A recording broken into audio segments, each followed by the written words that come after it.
Hello, hello, hello. Welcome, welcome, welcome. Come in, come in, come in. This is Tamika Zen. I am Tamika. Get on in here, y'all. Get on in here, get on in here. All right. This is a review recap for P-Valley White Knights Season 2, Episode 5. Baby. Baby. First and foremost, the synopsis told us, get ready, sit your behind on down, all right? We are getting ready to learn the history of Mississippi, okay? And then they hit us with a viewer discretion in the very beginning of the episode that said this episode is going to contain some really explicit scenes related to dealing with trauma, okay? Sexual violence and domestic violence. So I was like, woo-wee, okay, this is going to be serious, honey. And yes, it was. So let's go ahead and get into this episode, y'all. Now, we started out this episode. First and foremost, let me just say, Uncle Clifford narrated throughout the episode, and I was here for it, honey. All right, I could listen to him narrate anything. And so he let us know, okay, that we are in, you know what I'm saying, fairy tale, okay, that is not at the pink, okay. We are far, far, far away from Pussy Valley, honey. All right, we are in the A, okay. And apparently, Rome done set up something, you know, for Miss Mississippi to do her own thing, right? This is separate from the whole murder tour, right? And so, you know, Uncle Clifford is letting us know that Fairy Godmother is in the building, honey, and she is hell-bent and looking, you know what I'm saying, to get to the beauties, all right, and one of them being Miss Keyshawn Harris, all right. And so, you know, she's basically in this dressing room. We seeing her getting ready. And, you know, Clifford said he done came across a whole bunch of bad chicks, baby. But she's one of the baddest, all right? Don't get it twisted. And so we have Rome on this call where he's supposedly trying to, you know, get this deal. And he's walking back and forth. And Keyshawn is letting him know, stop walking back and forth because you're making me damn seasick, all right? And so he's getting off the phone with the person and he's telling Keyshawn that, you know, he about to make her a very rich woman. So, of course, who don't want to hear that, right? He like, girl, I'm about to have you raking in the dough, okay? He said he getting some new deal for her with these lace front wigs. And so, of course, like I said, she's super, you know, excited. And then we hearing Clifford say, you know, from the pink to the palace, okay, legends are born. And so, you know, he picking her up, spinning her around, and she like, of course, I want my bank account to be litty, all right? He was like, yeah, your mug about to be everywhere. So, you know, he was like, let me show you this wig crib I got, you know, so that you could choose a different one for every night. So he got the blue weave. He got some damn Kool-Aid, Peruvian. He got some other law shit or whatever. None of them look like nothing to me, okay? Keyshawn talking about ghetto. And then we hear Clifford say, King Keyshawn always got to stay, you know, sedity. But I was looking at them too, like, I don't know about all of this. So he said, well, what about this one? And he come with this long wig. But we hear Uncle Clifford say, you know, one thing she know is that Uncle Clifford rule 934, okay, is that, you know, you rock the half human, half synthetic lace front, but you don't let it rock you, okay? And so here he go telling her to put this on, and he was like, I bet you ain't never rocked nothing like this before. And when she put it on, she was like, I don't know about all of this, okay? I don't think it goes with my skin. And he talking about, yeah, this look good, you know. Anything look on good on your sexy chocolate skin, anything. I said, if he don't get his little fake pimp behind up out of here, I'm sorry, but I do not like this man. I always got a bad vibe from him. And I just don't feel like he's Mr. Want to help, you know what I'm saying, Keyshawn, the way he be acting like he is. So he told her about they got to go on this tour and then for the next 2 weeks. And she was like, what are you talking about? I got to go home. Like, that wasn't part of the deal. I can't stay out here. And he talking about some calm down. I already cleared everything. And I spoke to your little Justin Bieber and he's straight. She was like, no, that wasn't the deal. And I'm like, so wait, you went and talked to Derek or whatever and not to your client that you're supposed to be the manager for? Now, on the one hand, we all know Derek is psycho. I'm surprised he actually held off from coming over there to the damn tour. But on the other hand, like I said, pimp vibes, because who's calling up somebody's husband to talk to them about stuff before they even talk to them, you know? So, moving on along, nonetheless, she was like, I gotta go home. Here he go, no, you gotta make this money. I said, watch it. You already getting it home from Derek, and now you got to get it from him too. No, ma'am. No, sir. Okay? So he talking about, I'm going to get you out, trust, and all this other stuff. The universe going to be yours, and, acting like he's saving her and all of this. So we hear Clifford say, that he even tried to save her, but he was like, ain't nobody gonna be saved, honey, until they goddamn ready to be saved, okay? And that is facts on facts on facts with that, right? And they definitely was dropping some gems throughout this episode as well. So, nonetheless, Keyshawn is looking like she is over it at this point. We get Little Murder and them sitting out in the audience or whatever. Him and Big T, they sitting here arguing like they an old damn married couple. Little Murder's rolling up or whatever. And then some girl come over and bring him, I think it was some Ciroc, and said that it was from, Blue Guap Empire or whatever, and for them to enjoy it.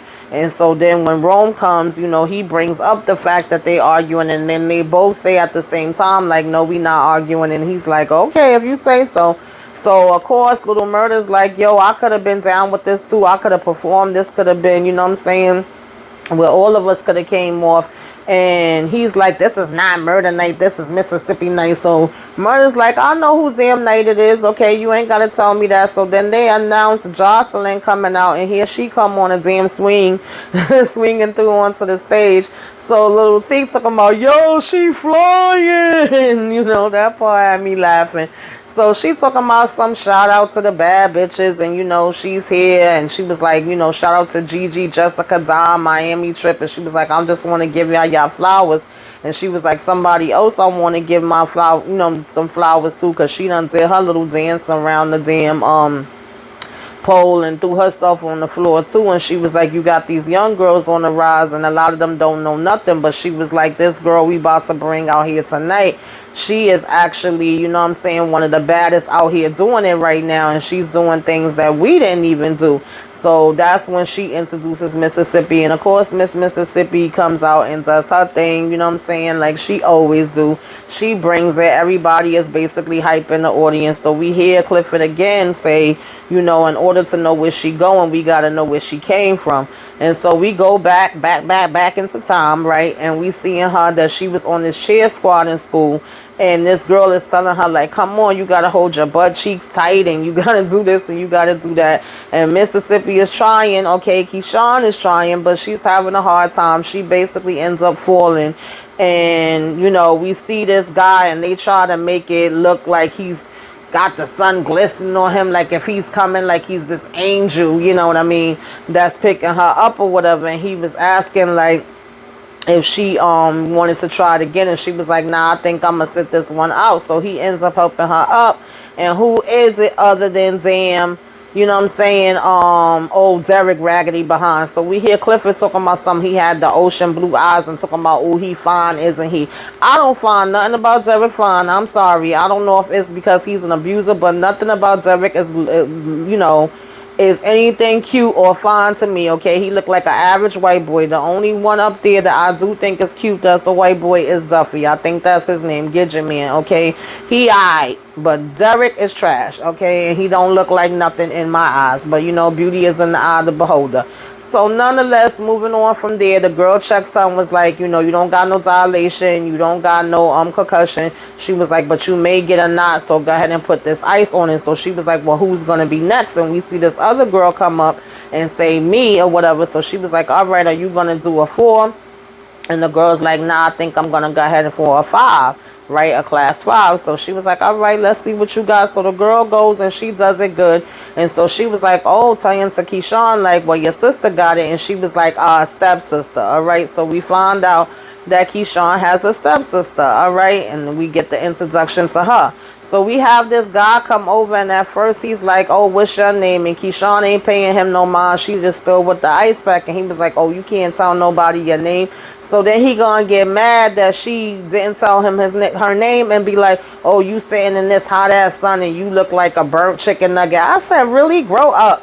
So here comes Derek, like he Mr. Defender. Oh, leave her alone, okay? He was like, nobody ain't trying to talk to this girl. He was like, man, bro, get out of here. He was like, what the hell you supposed to do? You talking to somebody about some damn respect or whatever the case may be. He was like, what you gonna do, cheer me to death? Because he's basically on a cheer squad, and he calling him a punk and all this stuff. So at first Derek was walking away, and then he does the most nastiest thing ever and spits on Derek. Derek turns around and proceeds to beating the hell out this boy, to the point that he took him out wait and he's screaming for help. Two other kids try to come and pull him off of him.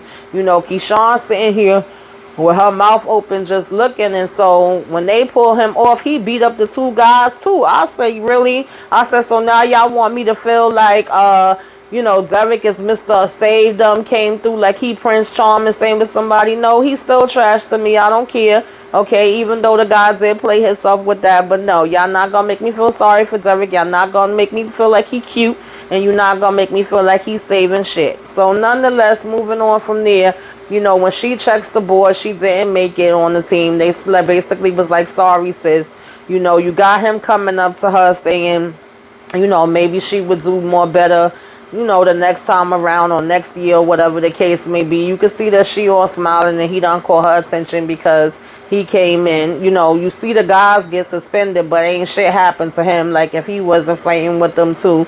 So there was no shocker there. And then he told her that he gonna see her around. So, you know, she's standing there smiling with her little damn books or whatever. And so then when she get home, you know, of course we finding out that Miss Stepmother, okay, they really was giving us Cinderella, because Miss Stepmother was a hot mess, all right?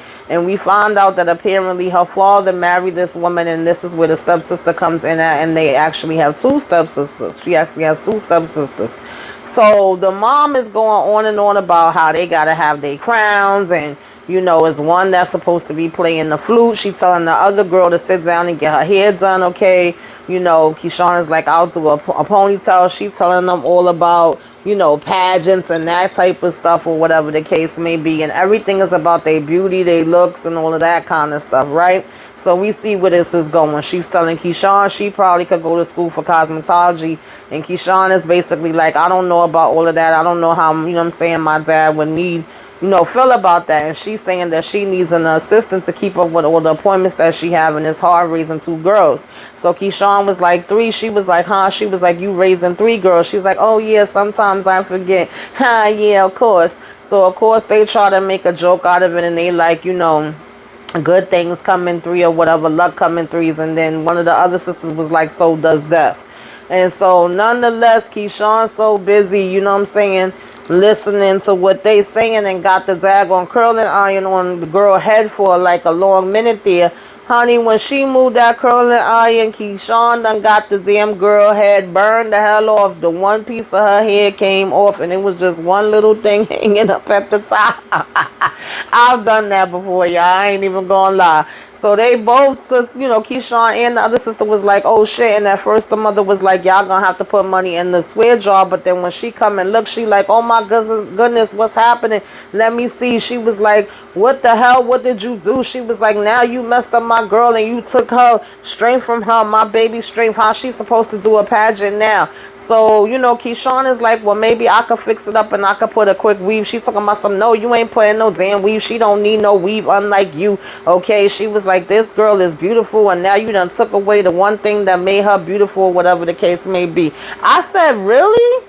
Really, mama? So she was dissing Keyshawn and dissing her own daughter, saying the only thing that made her good was her damn hair, and basically saying because the other daughter was the lighter daughter that she was supposed to be the beautiful one. So we already see, I mean, we had a kind of an idea, but we seeing in full blast now that Keyshawn was basically getting colorism. She was getting, you know, ridiculed on her looks, ridiculed about hair, both at school and at home. You know, apparently it was more so the stepmother doing it to her at home, because then we see that the oldest sister's supposed to be the so-called prettiest one. She got everybody asking her on different dates, or rather to go to this dance. A whole bunch of different guys have already asked her, and she's turning all of them down. Some dance that's a mistletoe ballroom or something.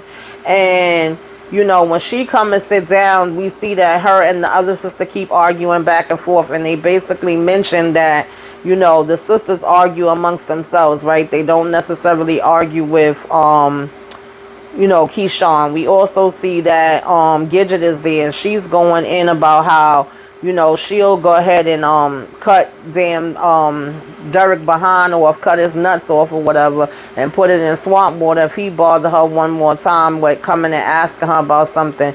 So then one of the sisters was saying how she hears these stories about the dance and what goes down and what white people do, and they was like, you never had this dance where you was at. So the other sister was like, where do you even hear these crazy stories from, or whatever the case may be? And she was like, man, it's all up on the wall on the third floor bathroom, because she was saying the kids, the white kids sacrifice pigs. So she was like, yeah, and also up on the bathroom it says that you give the best head. So they was saying like, oh, take that as a compliment or whatever the case may be. And that's when you was basically seeing the dynamic that they always go at each other, not at Keyshawn. And so nonetheless, we have Keyshawn basically walking, and she got these books over her head because it's starting to drizzle. And we hear Uncle Clifford say, just when you like needs somebody, she was basically saying humans love doing something forbidden or whatever. They want to taste it and they want to conquer it, right? That's very true. So Derek pulls up and he's like, you want to ride home? And she was like, what if I don't want to go home? So he go ahead and take her to this diner. They over here sharing fries, and he talking to her about college and about how his father thought that he was gay because he wanted to join the cheer squad. And she's over here looking at this mark he got on his face, and he's claiming that he didn't get it from fighting or anything like that. Again, he got it because he was doing a pyramid and the person fell and they hit him in the eye. So she was like, can I? He was like, yeah. And she's sitting here like rubbing the damn thing. I said, girl, please, what the hell that's supposed to do? So we see Miss Patrice walk up, and she's like with this curly hair and everything working in the diner. And she says, well, what, anything else I could get you? So, Keyshawn talking about she wants some more bacon fries, whatever the hell it was. And so she was like, well, girl, you better go ahead and spend it up. He can afford it. He got money. She was like, if he taking you on a date, then you need to have him pay. And she was like, you paying, right? So Keyshawn was like, well, I don't necessarily, I don't think this is a date. Okay, this is not a date. So Miss, Patrice is like, and she just basically walk away. So we seeing that Derek actually comes from money. So I'm like, well, then what happened with Derek? All right. And so, she basically asked him, like, is this a date? And he was like, no, I don't think I would take you here. If I was going to be taking you on a date, this wouldn't be our first date to no damn taffy. So she was like, well, where would you take me then? And he basically was like, I don't know, maybe somewhere downtown to eat snow cones. I said, or a riverboat or whatever, right? At the riverboat. And so she was like, interesting or whatever. And so then we see it's Christmas time. They fixing up the tree or whatever, right? Stepmom and the two stepsisters are fixing the tree while Keyshawn is basically clearing the table. So we hear her kids ask her like, well, Mom, why don't you tell us how the heck did you basically get, James, how did he get at you or whatever? And so she was like, oh, it was really very simple or whatever and happened quick, because they was like, how did James woo you? They was like, was it letters? Was it cards? So she talking about some, well, no, actually, I basically was serving him drinks on the airplane. And so here go Keyshawn, she in the background talking about, oh, you living out a very important part. You was serving drinks to my mother too. I said, woo, okay. And so basically she looked back at her and she was like, you think you know everything. I understand that that's your perspective, but there's some things you don't understand, and you'll learn one day. So Keyshawn was like, well, everything always what it seems and whatever. So she was like, well, I know one thing, it ain't no fucking fairy tale. So the mother come walking back and was like, what did you say? Excuse me? So she was like, the movie that you got in your head is missing some scenes. So she was like, Keyshawn, you don't know everything. She was like, well, what I do know is that you went from a home wrecker to a homemaker. I said, what the hell? So she telling her, you know what, go upstairs, go to your room right now. And she was like, why? Because I'm telling you the truth. And basically homegirl took the damn mashed potatoes, threw it on Keyshawn and was like, I said go to your damn room. And Keyshawn was like, oh, you got me all that way fucked up, okay? You think just because you might think I'm bougie, I won't do nothing to you, honey. I will drag you all up and through here real quick and bust you out. She was like, oh, now you acting like your mama. That's why James left her. I said, woo, baby. And she was like, you bitch. And Keyshawn basically threw threw some food in the damn bowl at her. So at this point, we hear, you know what I'm saying, the father and them arguing back. They saying, you know, her arguing with the father back and forth that they would send her, I guess, to wherever her mother's at. She's sitting in the room looking all sad. And Uncle Clifford basically says, you know, he knows how that feels. I guess he have sat in his room and did the same thing before too. Basically looking and hoping that someone would come down and, you know, basically be able to save them or whatever and pull them up out the gutter, right? And so she was like, but anyway, she was a bad bitch with a bad, mission or whatever the case may be, right? And so next thing you know, we see Jocelyn coming out. She blowing this damn money everywhere. They saying fairy godmother has arrived. You know, Keyshawn is like, ah! So, you know, she says to her, like, should I bow down? And she was like, girl, you can, but you better pick up them hundreds while you down here, right, if you want to. And so she, you know, she basically was telling her, like, you know, I know people be calling you a whore, calling you different names or whatever. Don't worry about, you know what I'm saying, what they doing. She was telling everybody to celebrate. And she was like, you know, you remind me of me once upon a time. And you out here just trying to do what you got to do. And she was telling her belly is growing. And Keyshawn, like, it is. She was like, girl, it's a metaphor. So she was like, you know, let me tell you something. No matter what anybody says, you know, it don't matter. You still do what you got to do. She was like, never ever forget that, or whatever the case may be. She was like, just like Cardi B says, you know, a hoe ain't never cold, okay? And so she gives her a card to her room, and she was like, you know, you want me to come dance with you? She was like, no, I just want to talk to you from one bad bitch to another, okay? She was giving me Jocelyn on Cabernet, to be honest. She wasn't really acting. So then we get the introduction to the father. We finally at least get to see him as opposed to hearing about him. And he's taking pictures of the girls because they supposed to be going to this ball. So all of a sudden, Keyshawn's standing on the side eating her cereal. He like, well, Keyshawn, can you take the picture? So he go ahead and get in the picture with the damn girls while he leaning in and pulling one of the daughters, okay, into him. It was the shorter one with the red dress. I don't know them by their names. And he giving her a kiss, and you could tell the girl was feeling so freaking uncomfortable, right? It was giving me perv. And then even Keyshawn seemed to have caught it. We hearing the doorbell ring at the same time, but I'm just like, so daddy was over here trying to sleep with the damn daughter? Disgusting, yo. And so we find out it's Derek at the damn door. Here we go again, okay? He trying to play Prince Charming. He done come with his damn tuxedo on, and he got a dress for her. All the house looking shocked. Everybody looking crazy. You know, Keyshawn get upstairs, and she want to start doing some damn exercises like she supposed to lose weight to fit into the damn dress in 2 seconds. But she go ahead and find a girdle that can fit her. And she put the dress on, baby. And I ain't gonna lie. Listen, one thing, Keyshawn is a beautiful damn girl. Ain't no denying that. Baby, she came walking down them damn steps with her little blue dress on and her blue little fur.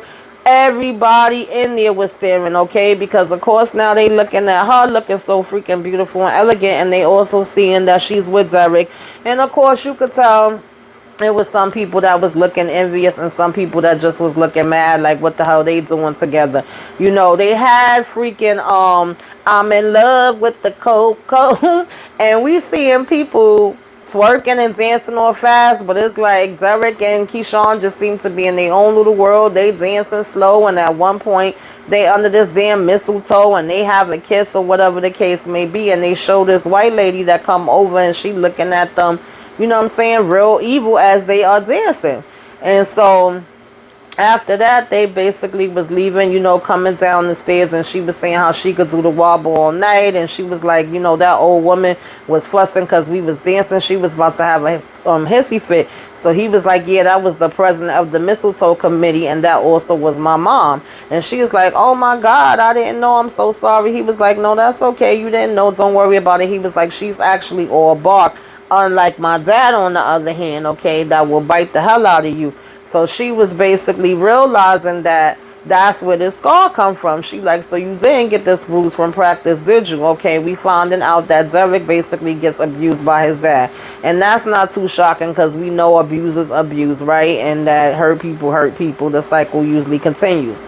And so then they see that it's snowing, and I guess it don't snow like that there. And Keyshawn is super excited. She's like, no way, it's snowing. So now she want to open her mouth and, you know, let the snow hit her tongue. And she want to dance around. And then he's telling her, come on, hurry up, get in the car. He was like, I don't want your dad to kill me. And she was like, come on, you know what I'm saying, enjoy this moment. So then when she get in the car, basically she over here trying to take off her damn clothes quick. She trying to kiss him. She basically let him know that she want to get it in. You know, Uncle Clifford is talking, and he's saying how they both basically was about to break the damn rules, okay?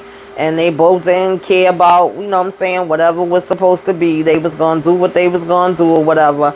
And she basically says that that night all the rules was broken and the lines was crossed, and you know, promises was made. And I said, honey child, y'all already know what happens when that goes down, all right? And so then we had Keyshawn thinking she's sneaking in the damn house, but she not sneaking, because stepmama sitting right there. She over here with a cigarette in her hand, a wine glass in the other hand, you know, looking like she going through the motions, looking like she done been there crying, all right? More than likely Daddy James done did some dirt, okay? And so when she comes, she apologizing to her for getting there late. She was like, I'm sorry, you know what I'm saying, that I'm late for curfew. And she was like, no worries. She said, you done beat the other girls home, so tonight you still the good daughter. So then Keyshawn started smiling a little bit when she said that. And she was like, I'm not going to tell your daddy that you were a little late. So she was like, thank you.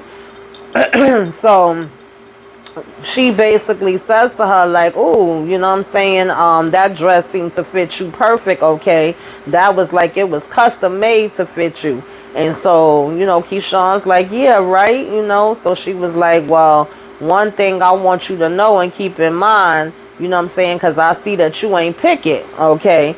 She was like, you know, be careful becoming a man's Barbie doll, because he usually gets another one, all right? He'll find another one to buy. I said, oh, okay, stepmama. I know you be doing some dirt with her, but you did drop some knowledge then. And then, you know, you hear Uncle Clifford said, baby, listen what she said, all right? And so then we transition from, you know, her coming home or whatever from the dance to her being in the room with Little Murder, Wody, Big Tech. You know, they smoking, they dancing, they singing, they freaking, you know, drinking. They got money everywhere. You know, Little Murder's basically just blowing it out of that little gun thing that they be blowing it out of. She's all on the floor. That's when she starts, you know, being on the floor, waving her hands and everything, doing the damn butterfly and the damn money. And Wody is putting through money through the machine. So they saying how he must have got sick because he went and ate some potato salad from the gas station. And they was like, you know damn well you ain't have no business doing that. You know, Little Murder basically says to him, you went and ate some white people potato salad with raisins in it. I said, no, Wody, not the white people potato salad with the raisins, honey. We don't do that. And so, you know, they saying when they go on this second part of the tour, they're going to be on and popping. And, you know, it was just basically a really good vibe. And then Mississippi asked Teak why he's so quiet. And she was like, you can eat some of the chocolate strawberries. He was like, nah, I'm straight. So the next thing you know is like everything Little Murder say, he getting a damn attitude with him and he walking out. So, of course, you know, he got to act like a damn Grinch. But it was a pretty good vibe overall. And so when Rome come his bitch ass in there, right? And so Rome come walking in or whatever the case may be, and you could see that, like I said, he want to show off, he want to boast. He's over here like, yo, Little Murder, and he gives him the card to the hotel room or whatever the case may be. And freaking Little Murder took on, I don't know what the hell he thought was supposed to happen by him doing that, but you could tell he's excited. So he's like, you know, oh, we gonna get settled or whatever, but we gonna go down and see what's going on first. So Rome acting like he they damn down. You talking about, wait, hold on, no. You know what I'm saying? Ain't no going down there. Y'all not gonna be messing up nothing and this, that, and that, and the third, honey. And so this, of course, causes a big confusion or outburst, whatever, between him and Teak again, is what we seen from the preview, where he was like, nah, y'all not sliding nowhere. So he was like, why not? He was like, you know, y'all gonna go and get in them damn rooms or whatever the case may be. He was like, I didn't even have to do this. And if, you know what I'm saying, it was up to Wody, y'all would be at Conyers and Super 8 or whatever. So they was like, where's Conyers? He was like, exactly. So he was like, y'all not gonna mess up nothing for me because I've done enough for y'all. So at this point, you know, Zeke throw the things at him like, I ain't no damn charity case. He was like, nobody needs you, we good. So he was like, well then give me back my shit then. He was like, you ungrateful ass. And he, Zeke like, ungrateful. He was like, yeah, I guess you ain't used to sleeping on a soft bed. You used to being on a hard damn cot in a damn prison or whatever the case may be. Like, y'all some damn clowns. So basically they start going back and forth. He calling them broke asses, and he tell Keyshawn when she's ready to come upstairs. Teek is mad and saying, man, F him. I don't know how y'all be dealing with him. I'm not going to put up with that bull crap. He's saying how he going to sleep in the car. So at one point, Little Murder basically just goes after him or whatever, right? And then it's left with Keyshawn and Wody there. I also forgot to mention that at one point, Keyshawn and Wody was like doing this eye contact where they wasn't talking, but it was like if they was messaging each other saying, wait a minute, there's something going on between Teak and Little Murder here, and they both was kind of picking up on the vibe. So that part was funny too. But at the end of the day, Mississippi was just letting Wody know, like, don't worry about it. When I go upstairs, I'm gonna get the cards back. Let everybody calm down. She was like, in the meantime, you could just chill here, which Wody didn't look worried. To be honest, every time we see Wody is on some chill shit, baby. Wody is quiet and he's observer, okay? He is all the way like me, because I'm like that. I look and observe everything and be quiet, and that's what he be doing no matter who else is arguing.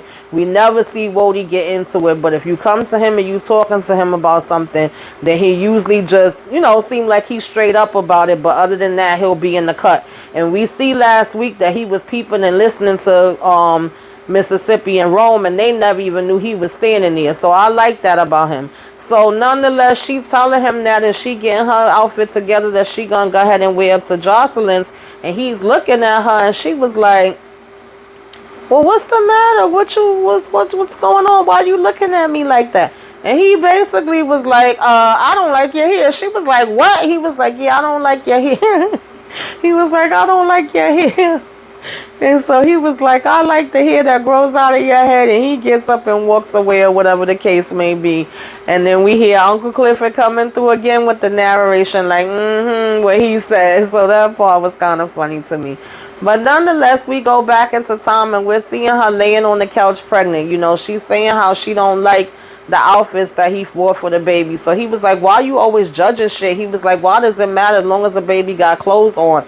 And so she was like, come on, you at least could have picked the color that I wanted. He was like, nowadays you complain about every damn thing. Even if it would have been the color, you would have found something else. So he was like, at least my mama's trying. And she was like, yeah, she's trying now. And so he was like, what the hell is that supposed to mean? And she was like, well, she hasn't helped us with anything or whatever the case may be. She didn't put no damn down payment down on the duplex. My daddy did, right?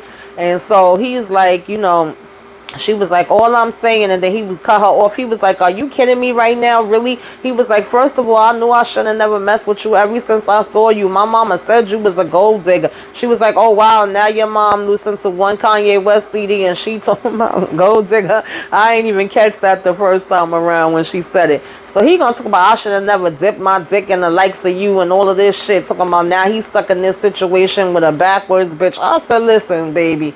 Woo! And he talking about he taking care of her. So she was like, taking care of me.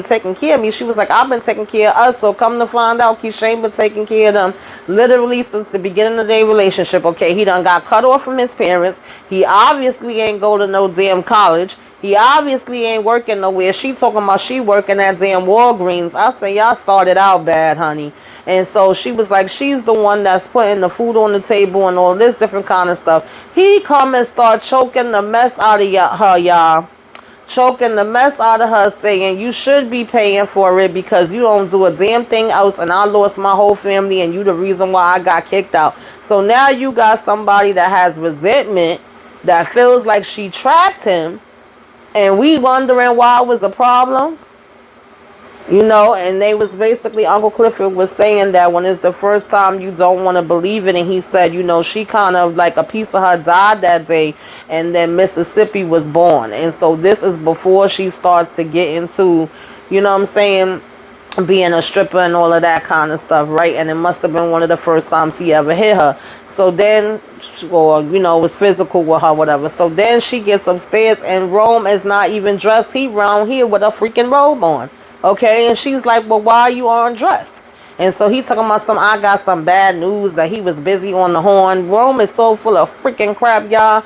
So he was like, oh, I got bad news for you, queen. You know what I'm saying? The wig deal fell through. So she was like, oh, man, okay. He was like, yeah, I couldn't work out some points on the back end or whatever. So he was like, but don't worry, I got another idea and it's even better. So he come pulling out these damn hills, okay, some stripper hills, whatever the hell, talking about, you know, this is going to be the new thing. This is the move right here. So he was like, this is going to be the Mississippi platform, please. So she was like, really, a stripper hill? He was like, yeah. He talking about it'd be a nice cut off the top too. So this is another example of us seeing how smart Mississippi really is, because he was telling her some 3% something.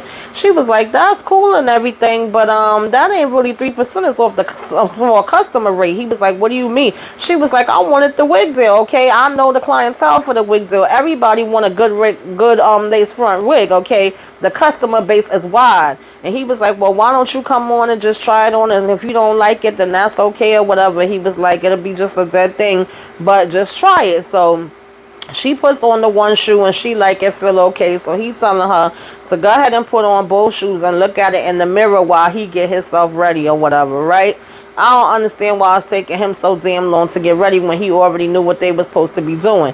So she's in the bathroom, and I guess that's where the big mirror is at or whatever, and she's looking at the damn shoes, and she was like, I would rather stay in my own shoes.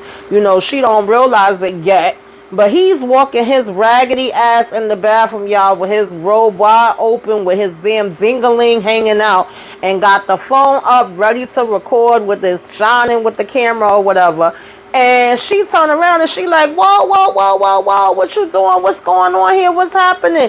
And he was like, damn, girl. He was like, I scared you. And she was like, Rome, what are you doing? Your robe. He gonna talk about some, oh, it must have just came a loose or whatever the case may be. It ain't come a loose. Your raggedy ass took it a loose, freaking pervert.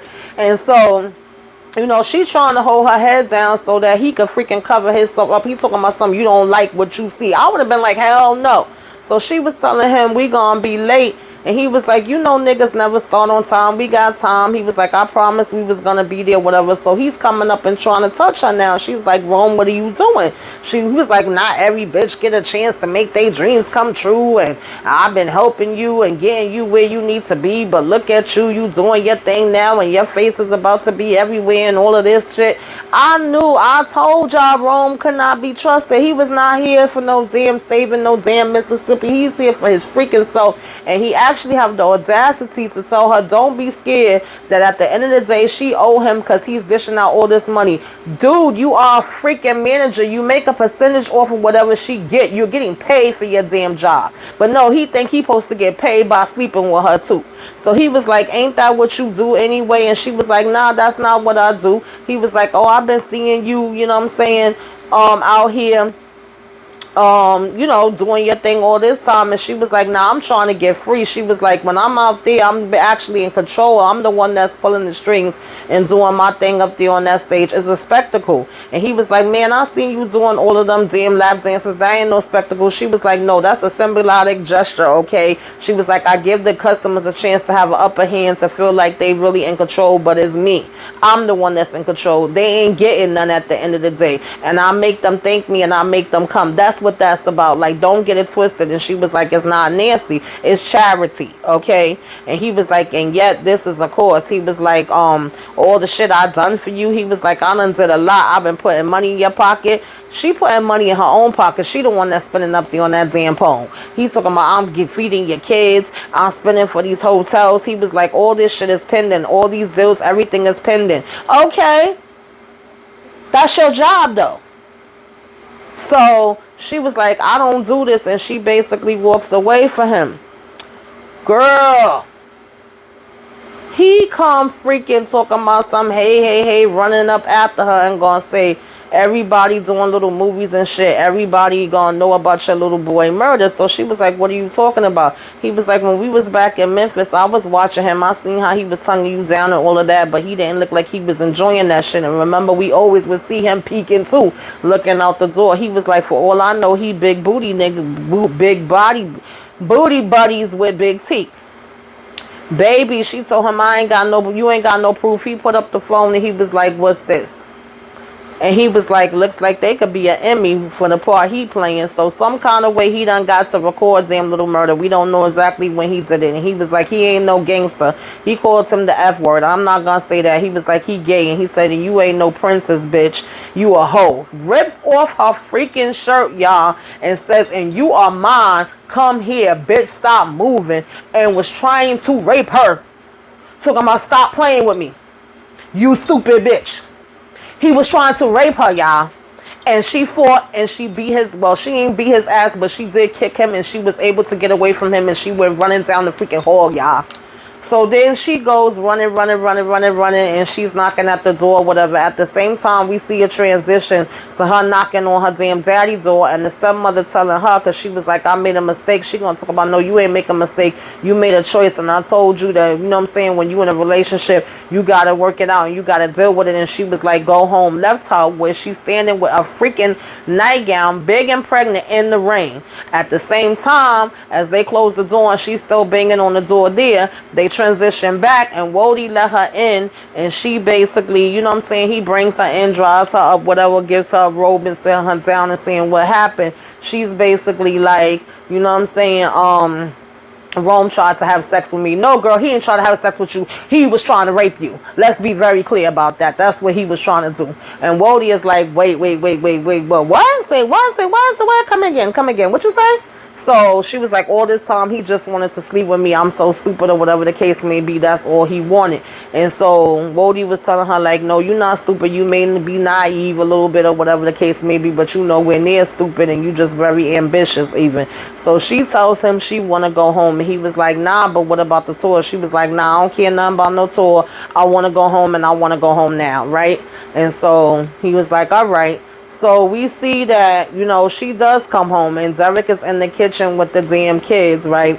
And at the same time, we also see that after she had went to her parents' house in the rain, or her father's house in the rain, and she got back home from this damn dude choking the mess out of her, he basically had the room full with damn flowers. And of course, he came with this phony ass apology, you know, oh, I promise, and I'll never do it again, and I'm so sorry, with flowers coming all around the crib. He falls down on his damn knees about how tired and sorry he is. And she's like, oh, I know. So at this point, she gets home for real, you know what I'm saying, in real time. He's in the kitchen with the kids. One child is on the floor. The other one he holding.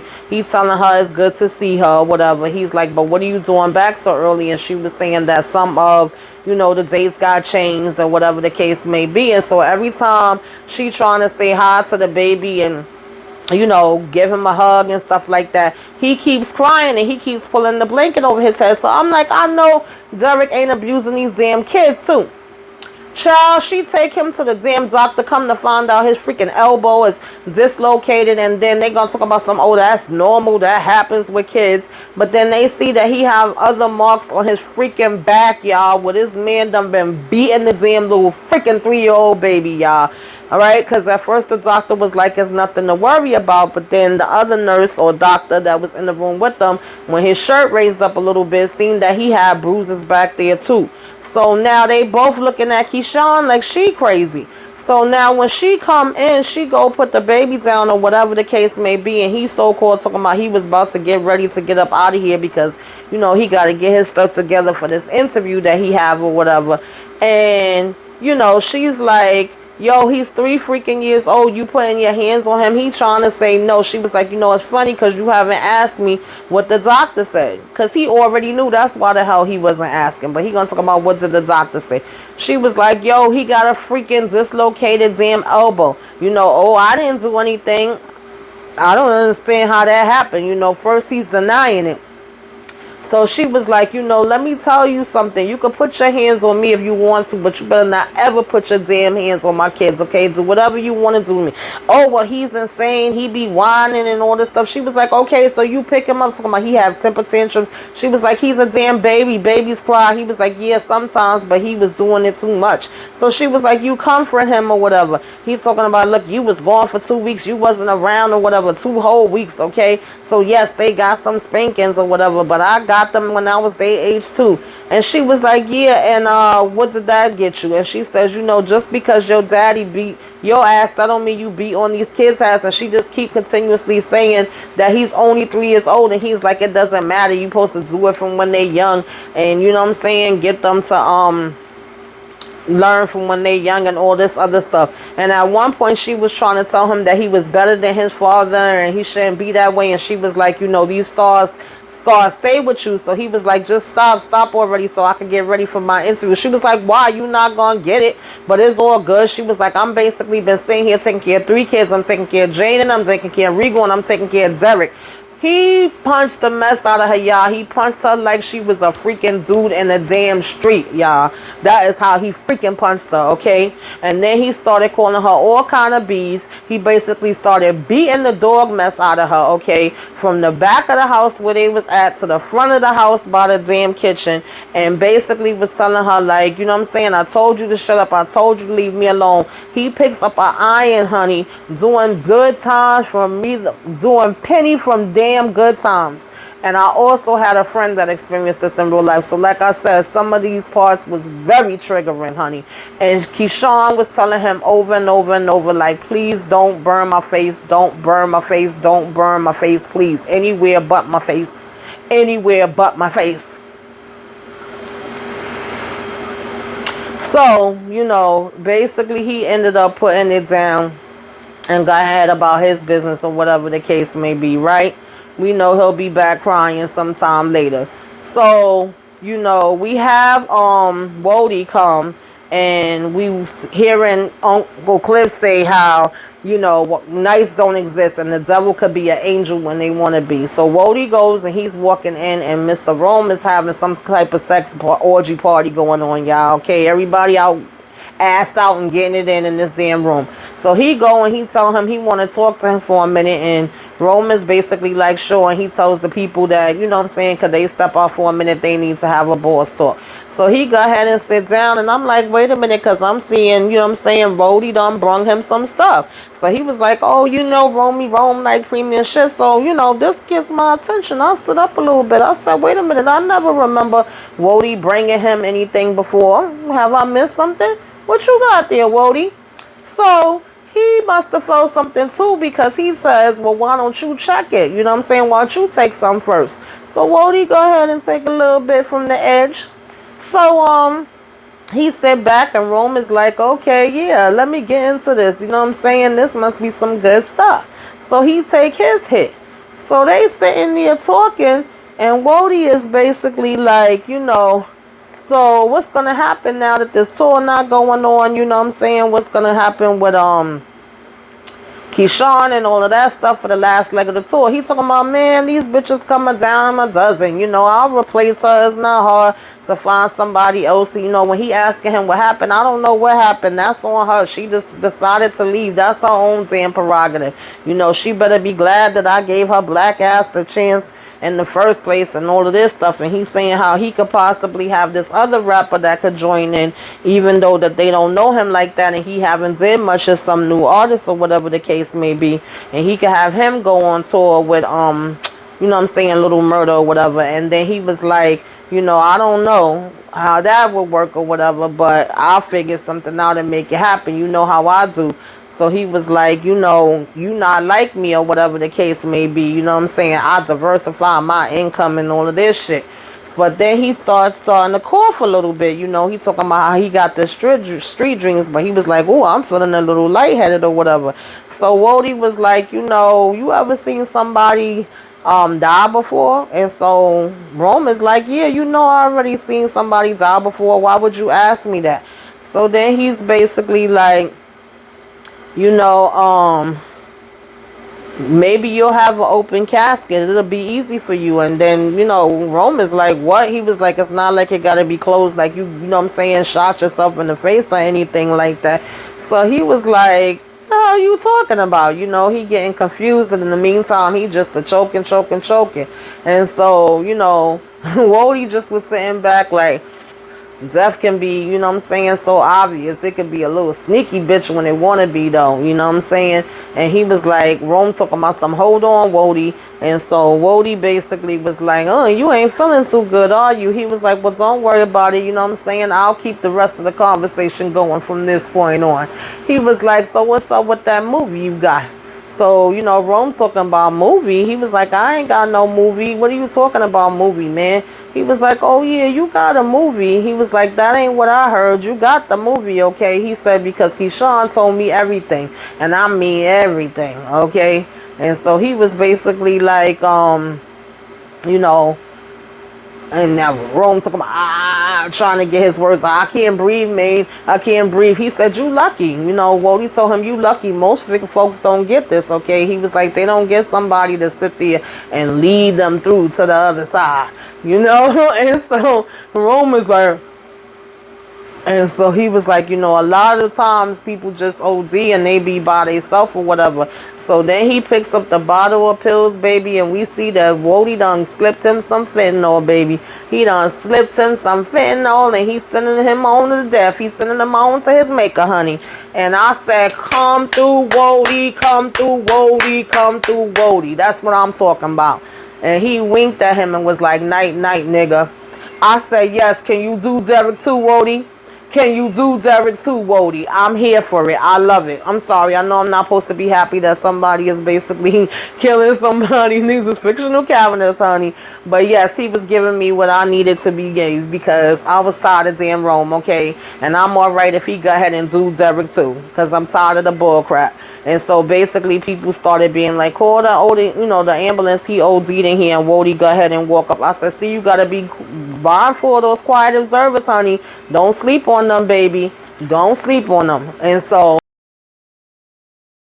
we basically ended out the episode with Clifford saying, and they all lived happily ever after. He was like, nah, this ain't no fairy tale. This is the real world. And in the real world, all of us have the power to rewrite history. You know what I'm saying? The handsome prince can become the fire-breathing dragon. The thirsty sidekick can become the angel of death. And even the damsel can become, you know what I'm saying, their own damn savior. I said, that's what I'm talking about, P-Valley. Go ahead and bring it and teach and come through, all right? This was definitely a more serious episode. It wasn't no jokes and all that happening in between, baby, but they was dropping it and they was letting you know how, you know, abuse looks, and that's just real. And so that was the episode, guys. Tell me what you thought. Did you like it? Did you not like it? You know what I mean? Put it on the comments. Y'all know how we do. Let's discuss. All right, make sure that you give me a wave. Let me know you came by. Put some flyer emojis, okay, up there in the sky. Like, comment, share, subscribe.